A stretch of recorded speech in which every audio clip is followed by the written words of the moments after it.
Hi everyone, welcome or welcome back to my channel. In this video I am going to share something about fundamental of investment. So अब से I will try कि मैं इस subject की काफ़ी सारी videos आपके साथ शेयर करूं, बिकॉज़ जो ग्रेजुएशन की मैंने कई सारे सब्जेक्ट्स की आपको वीडियोस के साथ वीडियोस प्रोवाइड करी हैं, बट इस सब्जेक्ट की मैंने आपको वीडियोस नहीं प्रोवाइड करी हैं. काफ़ी सारी मतलब बेसिक एक आई थिंक 2 to 5 वीडियोस मैंने आपको प्रोवाइड करी, उससे ज़्यादा प्रोवाइड नहीं करी हैं. But this is the subject जो आपका बीकॉम ऑनर्स थर्ड ईयर में है. ठीक है, सो आई विल ट्राई कि मैं आपके साथ इतनी वीडियो शेयर कर पाऊँ कि आप अपने क्वेश्चंस को सॉल्व कर पाएँ, right. And one big disclaimer that I'm not expert in the subject. I'm just sharing whatever I have learned so far. Basically, I'm just gonna share my knowledge with you all, okay? So that you will be able to solve your questions. Okay, ठीक है. अब देखो, आपके जो study mat है SOL की तरफ से, या अगर आप SOL भी नहीं, ग्रेजुएशन भी नहीं करें, लेकिन आपको फंडामेंटल ऑफ इन्वेस्टमेंट के कॉन्सेप्ट सेम होते हैं काफ़ी, ठीक है. तो आप अगर कोई और चीज़ के लिए मतलब कोई और कोर्स करें, उसमें आपका फंडामेंटल ऑफ इन्वेस्टमेंट है, तो totally you can watch this video because you will learn something new. Okay, so अगर जो हम आपका मटेरियल देखें ग्रेजुएशन का, जो आपका यूनिवर्सिटी ने प्रोवाइड करा हुआ है, तो अगर आप और किसी यूनिवर्सिटी से हैं तो भी देख सकते हो, क्योंकि आप लोग फिर पूछते हो. ओके फाइन, तो आपकी स्टडी मैथ में उतना कुछ है नहीं. सो मैं इस सब्जेक्ट को जिस तरीके से मैंने पढ़ा है, जिस तरीके से मैंने सीखा है, मैं आपको वो चीज़ें सिखाऊंगी. ठीक है, उसके बाद हम आपके 10 ईयर्स के क्वेश्चन सॉल्व करेंगे. ठीक है, तो आप उसके बेसिस पे फिर थोड़ा आपको कॉन्फिडेंस बिल्डअप होएगा. Am I clear? चलो, अब देखो, आपका फंडामेंटल ऑफ इन्वेस्टमेंट है, तो इसमें सबसे पहला जो क्वेश्चन होता है कि व्हाट इज़ इन्वेस्टमेंट. देखो, इन्वेस्टमेंट क्या है, मैंने इस पर एक पूरी वीडियो बनाई थी, तो मैं उस वीडियो का लिंक डिस्क्रिप्शन बॉक्स में दे दूँगी, तो आप चेक कर लेना कि इन्वेस्टमेंट क्या होती है. मैं इन्वेस्टमेंट पे टाइम नहीं लगा रही. ओके, सेकेंडली गाइज, मैं आपके साथ बीच बीच में ना थोड़े थ्योरेटिकल क्वेश्चन भी डिस्कस करूँगी कि थ्योरी को प्रैक्टिकल्स के साथ फिर हम कोरिलेट कर पाएंगे. मैं अगर आपको पहले थ्योरी करा दूंगी तो फिर थ्योरी में आप बोर हो जाओगे, आपको लगेगा. तो बट मैं आपको अगर प्रैक्टिकल करवा रही हूँ, उसके साथ आपको थ्योरी कोरिलेट करवाऊंगी. That will be very beneficial for you and easily you can correlate with that. Okay, चलो ठीक है. अब मैं ना आज आपको यहाँ पे कुछ चीज़ें समझाने के, तो ये टॉपिक जो हम समझने वाले हैं वो है 4 बेसिक कॉन्सेप्ट्स ऑफ रिटर्न. ठीक है, अब देखो, रिटर्न ऑब्वियसली, रिटर्न मतलब आप इन्वेस्ट कर रहे हो, उस पर आपको रिटर्न मिल रहा है, ये रिटर्न. ठीक है, अच्छा, उसके ना कुछ कॉन्सेप्ट हैं जो आपको बेसिक चीज़ें आपको पता होनी चाहिए. एक एक करके समझाऊंगी, ध्यान से समझेंगे. ठीक है, फर्स्ट है, सबसे पहला जो है हमारा वो है, अगर हम देखें, मैं इसको एक चार्ट फॉर्म में बनाने की कोशिश करती हूँ. ठीक है, first is required rate of return. Required rate of return. ठीक है, second is, first is required rate of return, second is discount rate. Second is discount rate. Okay, third is internal rate of return. ये जो terms है ना, आपको पता होनी चाहिए.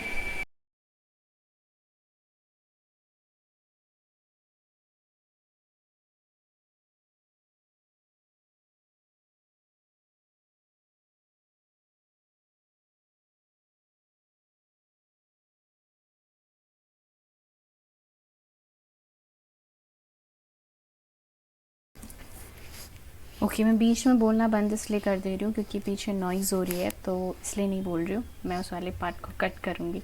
ठीक है, so first is required rate of return. चलो मैं इसको किसी और कलर से लेती हूँ.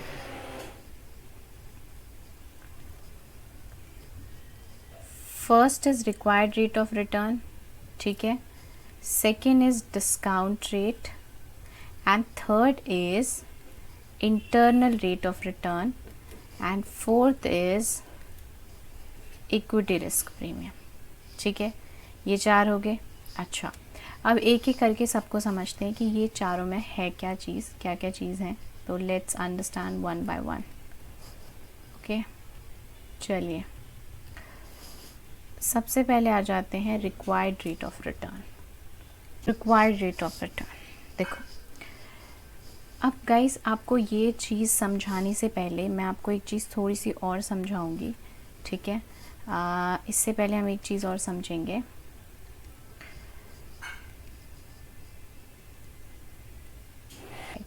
हम यहाँ पे जो इन्वेस्टमेंट की बात कर रहे हैं, ये हम किस इन्वेस्टमेंट की बात कर रहे हैं?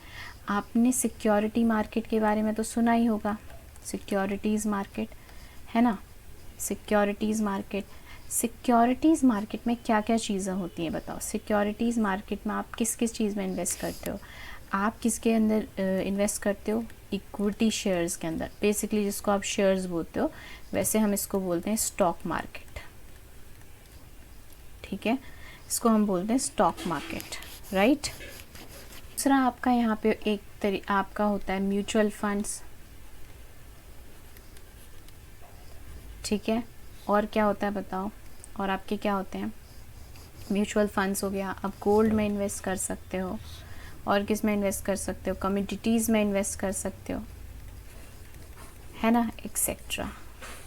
ये सारी चीज़, इस इन्वेस्टमेंट की बात कर रहे हैं हम सिक्योरिटी एंड एनालिसिस के अंदर। अब ये जो है, जैसे आपको शेयर में इन्वेस्ट करना है, म्यूचुअल फंड में इन्वेस्ट करना है, कमोडिटीज़ में करना है, गोल्ड में करना है, बेसिकली जो हमारा इस पूरे जो इन्वेस्टमेंट में जो हम मेन फोकस होता है वो होता है इक्विटी एनालिसिस के बारे में। तो सबसे पहले आपको जो इन्वेस्ट करना है ना, उसके अंदर हम ये समझते हैं कि आपने जो सपोज़ करो, मैं बोल रही हूँ कि मेरे को यहाँ पे पैसा लगाना है। मैं सपोज़ करो मैं लगाना चाहती हूँ किसी भी Tata Motors, let's say Tata Motors के शेयर पे मैं पैसा लगाना चाहती हूँ, टाटा मोटर्स के शेयर्स पे मैं पैसा लगाना चाहती हूँ। तो अब मैं, ऐसा तो नहीं है कि मेरे पास पैसे पड़े मैं अंधाधुंध उस पर पैसे लगा दूँ, नहीं। सबसे पहले हम एनालाइज करेंगे इसके बारे में। क्या करेंगे? एनालिसिस करेंगे, जिसको हम सिक्योरिटी एनालिसिस कहते हैं, सिक्योरिटी एनालिसिस, ठीक है। उसके बाद हमारा होता है वैल्यूएशन। जो हम प्रैक्टिकल क्वेश्चन करेंगे वो वैल्यूएशन के अंदर आएंगे, सिक्योरिटी वैल्यूएशन कहते हैं। जब मैं एनालाइज करती हूँ और उस सिक्योरिटी को वैल्यू करती हूँ, उसके बेसिस पे फिर मैं डिसीजन लेती हूँ कि whether I want to invest in this particular share और स्टॉक और नॉट, ठीक है। तो ये सारी चीज़ें होती हैं। जैसे सपोज़ करो मैंने टाटा मोटर्स का मैंने एनालिसिस किया, अब मैं क्या क्या एनालिसिस करूँगी कि इनका पास्ट परफॉर्मेंस क्या था, इनका कितना रिटर्न था, क्या था, उसके बेसिस पे मैं उसकी वैल्यूएशन करूँगी कि आने वाले टाइम में या अभी के टाइम में इस जो शेयर है उसकी क्या प्राइस होनी चाहिए और क्या प्राइस है, क्या प्राइस होनी चाहिए और क्या प्राइस है। इन दोनों के बेसिस में मैं डिसीजन लूँगी कि मैं इस पे इन्वेस्टमेंट करूँ या ना करूँ, ठीक है। तो उसी के लिए हम ये सारी चीज़ें समझने वाले हैं। Am I clear? This is what I have learn so far. I hope I will be able to make you understand, okay. चलो, अच्छा, रिक्वायर्ड रेट ऑफ रिटर्न की बात करते हैं। So required rate of return का मतलब क्या होता है? देखो, अगर हम बात करें फिक्स डिपॉजिट की मैं बात करूं तो सबसे सेफ़ होता है कि सपोज़ करो मेरे पास 1 लाख रुपए पड़े हुए हैं, तो इस 1 लाख रुपए को अगर मैं एफडी में लगा देती, इस 1 लाख रुपए को मैं फ़िक्स डिपॉजिट में लगा देती, तो मुझे 6% का फ़िक्स रेट देंगे ही देंगे, मुझे उस पर कोई रिस्क नहीं है। तो ये जो रिस्क नहीं है ना, जहाँ पे मुझे रिस्क नहीं होता है, उसको मैं बोलती हूँ रिस्क फ्री रिटर्न। क्या बोलती हूँ उसको मैं? रिस्क फ्री रिटर्न कहा जाता है, जहाँ पे रिटर्न जो है वो मतलब उस पर रिस्क ही नहीं है कि मुझे मिलेगा नहीं मिलेगा, ये वाला चांस नहीं है। 6% तो आपको मिलना ही मिलना है, ठीक है। दूसरा ऑप्शन है कि इस 1 लाख रुपए को मैं इक्विटी पे इन्वेस्ट करूँ, ठीक है, इक्विटी पे इन्वेस्ट करूँ और मुझे वहाँ पे 10% का रिटर्न मिलेगा, 10% का रिटर्न मिलेगा, लेकिन ज़रूरी नहीं है मिलेगा। यानी कि अगर आप देखोगे तो आप यहाँ पे देखो कि आप यहाँ पे अगर एफडी में पैसा लगाते हो आपको 6% का मिलता है, दिस इज़ रिस्क फ्री, ये मिलेगा ही मिलेगा। लेकिन अगर आप ये 1 लाख रुपए इन्वेस्ट कर रहे हो इक्विटी में, बोल तो रहे हैं 10% मिलेगा, यानी कि 4% इसके मुकाबले मेरे को ज़्यादा मिलेगा, बट ये रिस्क फ्री नहीं है, ये रिस्की है। ये 4% एक्स्ट्रा आपको इसीलिए ही मिल रहा है क्योंकि आप रिस्क उठा रहे हो। जितना रिस्क उठाओगे उतना रिटर्न आपको मिलेगा। वो ये है ना कि रिस्क हाई है तो रिटर्न भी ज़्यादा होता है, ठीक है। लेकिन मतलब वो ये कि आपको रिटर्न ज़्यादा करने के लिए रिस्क भी उठाना पड़ेगा, वही बात यहाँ पे हो जाती है, ठीक है। अच्छा, तो ये जो 4% आपको एक्स्ट्रा मिल रहा है ना, ये 4% आपका इक्विटी रिस्क प्रीमियम है। ये जो तो चौथी टर्म है ना, इक्विटी रिस्क प्रीमियम, ये चौथी टर्म यही है कि आपको यहाँ पे 4% प्रीमियम मिल रहा है इक्विटी रिस्क उठाने के लिए। तो इक्विटी रिस्क प्रीमियम हो गया। आई होप आपको ये वाली चौथी टर्म क्लियर हो गई हो, ठीक है। अब देखो, रिक्वायर्ड रेट ऑफ रिटर्न का मतलब होता है, अगर मैं अपनी भाषा में, सिंपल भाषा में बोलूँ तो उसका मतलब ये होता है कि कम से कम मुझे इतना रिटर्न चाहिए। सो मैं अगर इसका एक पॉइंट बोलूँ तो मैं बोल रही हूँ कि मुझे मिनिमम इतना रिटर्न तो चाहिए। मिनिमम रेट ऑफ रिटर्न कि अगर अब मैं ये बोल रही हूँ कि मैं 6% छोड़ के आ गई, लेकिन मुझे कम से कम 6% तो चाहिए ही चाहिए, है ना। 6%, इससे तो कम मैं लूँगी नहीं क्योंकि 6% तो मुझे FD पे भी मिल रहा था। So required rate of return is the minimum rate of return, जो मैं उम्मीद करती हूँ कि मेरे को इतना मिलेगा ही मिलेगा, ठीक है। ओके, उसके बाद आपको एक चीज़ और समझनी है कि आप मिनिमम रेट ऑफ रिटर्न को, और मतलब ये required rate of return minimum rate है कि मुझे इतना कम से कम मिलना चाहिए। अब देखो, मैं रिक्वायर्ड रेट का फॉर्मूला कैसे निकालती हूँ। रिक्वायर्ड रेट का मतलब होगा कि एक तो ये रिस्क फ्री रिटर्न, मुझे इतना तो चाहिए, रिस्क फ्री रिटर्न के बराबर तो मेरे को चाहिए, प्लस बीटा। अभी बीटा को लर्न कर लो क्या होता है, आने वाले टाइम आपको खुद ही समझ आ जाएगा, ठीक है। इनटू मार्केट रिस्क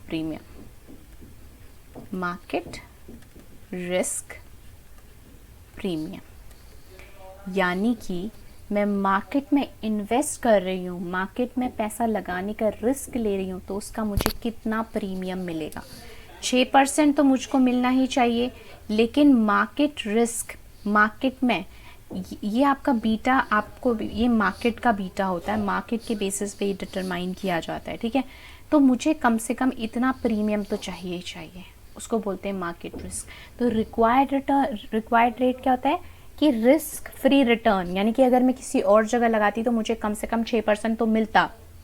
मार्केट में एक्स्ट्रा मार्केट का रिस्क उठाने के लिए मुझे कितना प्रीमियम मिल रहा है, उसको दोनों को जोड़ दे तो हमारा रिक्वायर्ड रेट बनता है, ठीक है। ये वाली बात आपको समझ आई, ठीक है। अच्छा, अब आपको एक चीज़ समझाना चाहती हूँ कि जो ये required rate of return word में यूज़ कर रही हूँ ना, वो ये रिक्वायर्ड रेट ऑफ रिटर्न आपको बहुत कम जगह मिलेगा, ठीक है। सो और क्या क्या वर्ड्स होते हैं, मतलब इसका क्या क्या चीज़ें इस रिक्वायर्ड रेट ऑफ रिटर्न की जगह और क्या क्या चीज़ें बोली जा सकती हैं। इसको रिक्वायर्ड रेट ऑफ रिटर्न की जगह हम इसको अपॉर्चुनिटी कॉस्ट भी बोलते हैं, ठीक है। और इसको हम कॉस्ट ऑफ कैपिटल भी कहते हैं। कॉस्ट ऑफ कैपिटल तो आपने सुना ही होगा, तो अब आपको पता चला होगा कि कॉस्ट ऑफ कैपिटल को रिक्वायर्ड रेट ऑफ रिटर्न भी बोलते हैं एंड अपॉर्चुनिटी कॉस्ट भी बोलते हैं। और इसका एक और नाम है जिसको हम बोलते हैं कैपिटल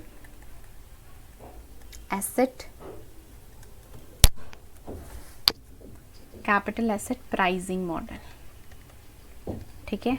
सो अगर मैं आपसे एक बात कहूँ तो आपको एक चीज़ समझ आएगी कि अगर हम इसको एक चीज़ समझें कि व्हाट आई कैन से यहाँ पे कि required rate of return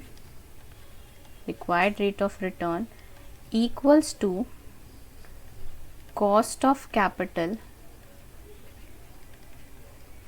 equals to opportunity cost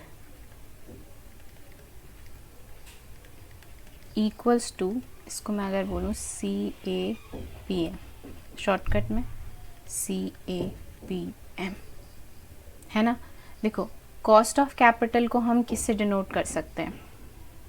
cost of capital को मैं कॉस्ट ऑफ इक्विटी भी कहती हूँ। कॉस्ट ऑफ कैपिटल को मैं क्या बोलती हूँ? कॉस्ट ऑफ इक्विटी भी बोलती हूँ मैं इसको। कॉस्ट ऑफ कैपिटल को कॉस्ट ऑफ इक्विटी भी बोल सकती हूँ। तो मैं इसको के ई से डिनोट कर सकती हूँ, ठीक है, के ई से डिनोट कर सकती हूँ। और अपॉर्चुनिटी कॉस्ट को मैं इसको अपॉर्चुनिटी कॉस्ट को मतलब देखो, कॉस्ट ऑफ कैपिटल कॉस्ट को के से डिनोट कर रही हूँ, ठीक है, तो अपॉर्चुनिटी कॉस्ट के ओ से डिनोट कर लेते हैं, ठीक है। और आपका रिक्वायर्ड रिटर्न, ये आर को मैं रिक्वायर्ड रिटर्न को मैं डिनोट कर लेती हूँ आर से, ठीक है। So what we can say कि हमारा एक फॉर्मूला बन जाएगा, आर बोलूँ मैं इसे, या के ई बोलूँ मैं इसे, या के ओ बोलूँ, तो इसका एक फॉर्मूला हमने क्या बोलता है? Risk free return. Risk free return को मैं डिनोट करूँगी आर एफ से, free, risk free, R F. देखो कोई और डिनोटेशंस भी हो सकती हैं, ऐसा नहीं है कि आपको इसी से करना है, बट मैं ये आपको याद करने का तरीका बता रही हूँ जैसे मैंने लर्न किया, ठीक है। Risk free plus beta. अब मार्केट रिस्क प्रीमियम था हमारा, अगर आप यहाँ पे देखोगे तो ये मैंने आपको बताया कि ये है हमारा market risk premium. Market risk premium का क्या मतलब हुआ? देखो आपको ये 6% मिल रहा था यहाँ पे, और यहाँ पे आपको 10% मिल रहा है। तो ये 10% क्यों मिल रहा है? 4% आपको एक्स्ट्रा मार्केट में मिल रहा है। तो ये जो 4% आएगा ये मार्केट रिस्क प्रीमियम होगा। अब ये 4% आया कैसे? देखो अगर आप देखोगे तो 4% आपका आया कैसे? R M minus R F, यानी कि मार्केट रिस्क जो आपका मार्केट प्रीमियम था, अगर मैं बात करूं 10%, उसमें से आप 6% जो रिस्क फ्री है वो माइनस कर दो, तो आपका कितना आ जाएगा? 4%। बात समझ में आ गई? कितना आ जाएगा आपका? 4% आ जाएगा, ठीक है। तो ये वही चीज़ है। अब मैं आपको यहाँ पे लिख के बता देती हूँ एक बार, ताकि आप ये इक्वेशन है, अब ये हमारी इक्वेशन बन गई, ये वाली हमारी इक्वेशन है, ठीक है। तो हमारा यहाँ पे मैं अगर बोलूँ तो आर एफ का मतलब क्या होता है? रिस्क फ्री रिटर्न, ठीक है। एंड आपका यहाँ पे आर एम का मतलब क्या हो गया? आर एम का एक्सपेक्टेड रिटर्न ऑफ मार्केट, ठीक है। और मैं आपको ये बता देती हूँ, होता है हमारा beta. Is that clear? So I hope आपको क्लियर हो कि रिक्वायर्ड रिटर्न क्या होता है, ठीक है। रिक्वायर्ड रिटर्न क्या होता है कि हम ये उम्मीद करते हैं कि कम से कम हमें इतनी रिटर्न मिले। Cost of capital, opportunity cost, उसको हम बोलते हैं, ठीक है। चलो अब हम आ जाते हैं नेक्स्ट। अगर मैं बात करूँ तो आपका यहाँ पे जो टर्म है, सेकंड टर्म आपका ये है डिस्काउंट रेट। ये डिस्काउंट रेट तो आपने सुना ही है। डिस्काउंट रेट आपको याद होगा कि आप जैसे आपका जो नेट प्रेजेंट वैल्यू है उसको निकालने के लिए आप एक फैक्टर यूज़ करते हो, एक परसेंटेज यूज़ करते हो, तो वो आपका डिस्काउंट रेट होता है। So what we can say कि जिस रेट पे हम प्रेजेंट वैल्यू डिटरमाइन करते हैं, present value of cash inflows determine करते हैं, उसको हम डिस्काउंट रेट बोलते हैं, ठीक है। चलो इस पे मैं कोई डिस्कशन स्पेशल नहीं करूँगी, बट आपको ये याद होना चाहिए कि जिस पे हम प्रेजेंट वैल्यू ऑफ कैश, जो आपके फ्यूचर कैश इनफ्लोज होते हैं वो डिटरमाइन करते हैं, उसको हम डिस्काउंट रेट बोलते हैं। चलो अब आ जाते हैं नेक्स्ट में internal rate of return. Internal rate of return is important क्योंकि ये थोड़ा सा मैं आपको समझाती हूँ इसमें क्या होता है।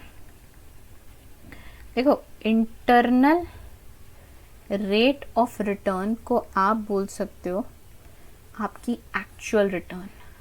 आपकी रिक्वायर्ड रिटर्न तो ठीक है, आपने बोला हम मेरे को इतना चाहिए, लेकिन एक्चुअल में उस चीज़ पे कितनी रिटर्न आ रही है, एक्चुअल में वो आपको कितना रिटर्न दे रहा है, उसको हम बोलते हैं इंटरनल रेट ऑफ रिटर्न। क्या बोलते हैं हम उसको? इंटरनल रेट ऑफ रिटर्न बोलते हैं। Am I clear? कि आपने रिक्वायर्ड रेट ऑफ रिटर्न बोला कि मेरे को इतना चाहिए, यानी कि आपने बोला कॉस्ट ऑफ कैपिटल इतनी है, लेकिन एक्चुअल में आपको कितनी रिटर्न मिल रही है, वो होता है आपका इंटरनल रेट ऑफ रिटर्न। अब इसके अंदर आपके 3 केसेस बनते हैं। देखो कौन से 3 केसेस बनते हैं, ध्यान से समझना। पहला केस तो ये बनता है कि सपोज करो आपका कॉस्ट ऑफ कैपिटल, मतलब आपने बोला कि मेरे को इतनी रिटर्न मिलेगी, आपने सोचा, लेट्स से आपने बोला कॉस्ट ऑफ कैपिटल मेरी 10% है और आपकी एक्चुअल रिटर्न भी 10% हो रही है। मतलब आपने सोचा कि आपको 10% मिलेगी और एक्चुअल में रिटर्न भी 10% हो रही है।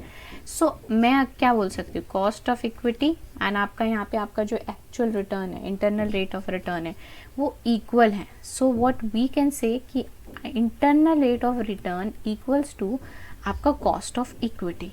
तो इस वाले केस में अब आप मुझे बताओ कि आपने जो ये पैसे लगाए हैं, आप सोच रहे हो पैसे लगाने की इस पे, तो आप मुझे बताओ कि आप 10% का सोचो, आपको 10% ही मिल रहे हैं तो आप पैसे लगा सकते हो, ठीक है, लगा सकते हो, डिपेंड करता है, ठीक है। अगर कोई आपका नॉन फाइनेंशियल बेनिफिट है तो आप डिपेंड कर सकते हैं कि आप पैसे लगाना चाहते हो या नहीं लगाना चाहते हो।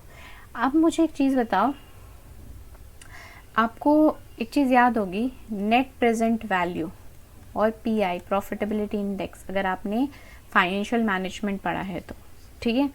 तो इस सिचुएशन में आपकी नेट प्रेजेंट वैल्यू 0 होती है और प्रॉफिटेबिलिटी इंडेक्स आपका 1 होता है। कैसे होता है? क्योंकि आपका जो नेट प्रेजेंट वैल्यू है उसका फॉर्मूला क्या होता है बताओ। नेट प्रेजेंट वैल्यू का फॉर्मूला क्या होता है? नेट प्रेजेंट वैल्यू का फॉर्मूला होता है present value of inflow minus outflow, ठीक है। और प्रॉफिटेबिलिटी इंडेक्स का फॉर्मूला होता है present value of inflow divided by outflow. I hope, मैं उम्मीद करती हूँ आपको ये नॉलेज तो होगी कि ये प्रेजेंट वैल्यू कैसे निकालते हैं, आउटफ्लो कैसे निकालते हैं, ये उम्मीद करती हूँ मैं आपको ये चीज़ पता होगी, ठीक है। तो अब मुझे बताओ इस केस में कि आपने 10% का ही है और इंटरनल रेट भी 10% है, मतलब जो आपने सोचा था वही है, तो उस हिसाब से तो आपका 10% यहाँ प्रेजेंट वैल्यू आप जो कर रहे हो वो इक्वली होगा ना। तो इक्वली होगा, तो अगर ये 1,00,000 रुपये है और ये भी 1,00,000 रुपये आ रहा है तो 1,00,000 में से 1,00,000 माइनस कर दोगे तो 0 आएगा, एनपीवी 0। अब 1,00,000 डिवाइडेड बाय 1,00,000 करोगे तो प्रॉफिटेबिलिटी इंडेक्स 1 आएगा। ओके, चलो अब आ जाते हैं सेकेंड पे। सेकेंड सिचुएशन क्या हो सकती है कि कॉस्ट ऑफ इक्विटी तो आपकी 10% है, लेकिन आपका जो IRR है, इंटरनल रेट ऑफ रिटर्न है, वो 12% है। यानी कि cost of equity is less than internal rate of return, और मैं ये भी बोल सकती हूँ कि internal rate of return is greater than cost of equity. तो इस केस में तो मैं प्रोजेक्ट को एक्सेप्ट करूँगी ही करूँगी, और मेरा जो NPV है जो 0 आया था अब वो पॉजिटिव आ जाएगा क्योंकि मेरा इनफ्लो ज़्यादा हो जाएगा, और प्रॉफिटेबिलिटी इंडेक्स मेरा क्या आ जाएगा, +1 आएगा, ठीक है। अच्छा, तीसरा केस मेरा ये हो जाएगा कि कॉस्ट ऑफ इक्विटीज तो 10% लेकिन internal rate of return is 9%। तो इस केस में मैं क्या बोलूँगी, इस केस में बोलूँगी कि internal rate of return is less than cost of equity. तो ऑब्वियसली आपका आप इसमें क्यों एक्सेप्ट करोगे, आपको जितना आपने उम्मीद करा था आपको उतना ही नहीं मिल रहा, तो आप इसको एक्सेप्ट नहीं करोगे, यहाँ पे हम क्या कर देंगे, रिजेक्ट कर देंगे। Am I clear? Okay, equity risk भी आपको क्लियर है, ठीक है। आई होप आपको ये चारों चीज़ें समझ आई हों, होप सो समझ आई होंगी, ठीक है। Yes, required rate of return, discount rate, internal rate of return and equity risk premium. Am I clear? चलो आप और आपको क्या समझा सकते हैं। अच्छा, मैं आपको एक चीज़ और समझाना चाहूँगी, एक टॉपिक और समझना चाहेंगे हम।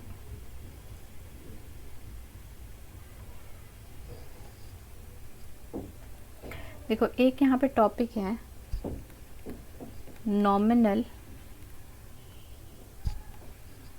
Cash flows and real cash flows. Nominal cash flows and real cash flows. तो अब ये चीज़ क्या है, इसको समझते हैं। देखो, लेट्स से कि मैं आपको बोलती हूँ कि जो हमारी मैगी है, ठीक, मैगी का एग्ज़ाम्पल अगर आप लो तो सपोज़ करो मैगी की कीमत आज जो है, मान लेती हूँ, वैसे 12 रुपये मुझे पता है, 10 रुपये है, ठीक है। 1 साल बाद इसका जो प्राइस है वो कितने % से बढ़ जाएगा?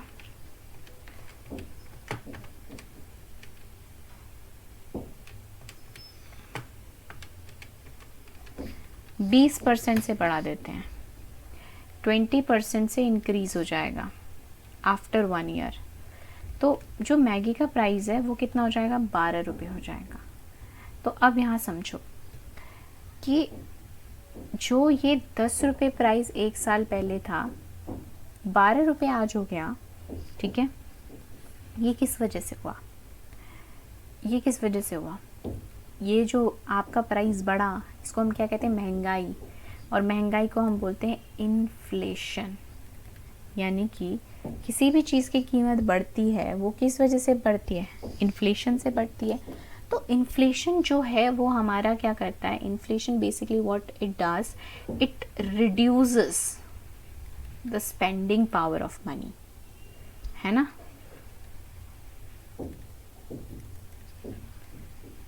Power of money over time, है ना।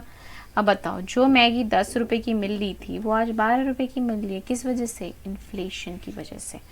अब यहाँ पे ये एग्जाम्पल समझाने का क्या मतलब है? देखो, जो 1 साल पहले मैगी की कीमत थी 10 रुपये, इस 10 रुपये को मैं बोलती हूँ रियल कैश फ्लो। क्या बोलती हूँ? Real cash flow, okay. और ये जो 20% बढ़ोतरी हुई, 20%, इसको मैं बोलती हूँ इन्फ्लेशन। क्या बोलती हूँ इसको मैं? इन्फ्लेशन, ठीक है। और जो ये 12 रुपये कीमत होती है, इसको मैं बोलती हूँ नॉमिनल कैश फ्लो। बात समझ में आई मेरी बात? ठीक है, इज दैट क्लियर? अच्छा, देखो, जब मैं इनको डिस्काउंट करूँगी ना, जैसे कोई भी क्वेश्चन आता है, आपको रेट निकालने को बोला जाता है, ये कुछ भी, तो आपको ये बात ध्यान रखनी है वेरी केयरफुल कि जब मैं नॉमिनल रेट निकालूंगी, नॉमिनल कैश फ्लो की बात होगी, तो वो नॉमिनल रेट पे ही डिस्काउंट होंगे।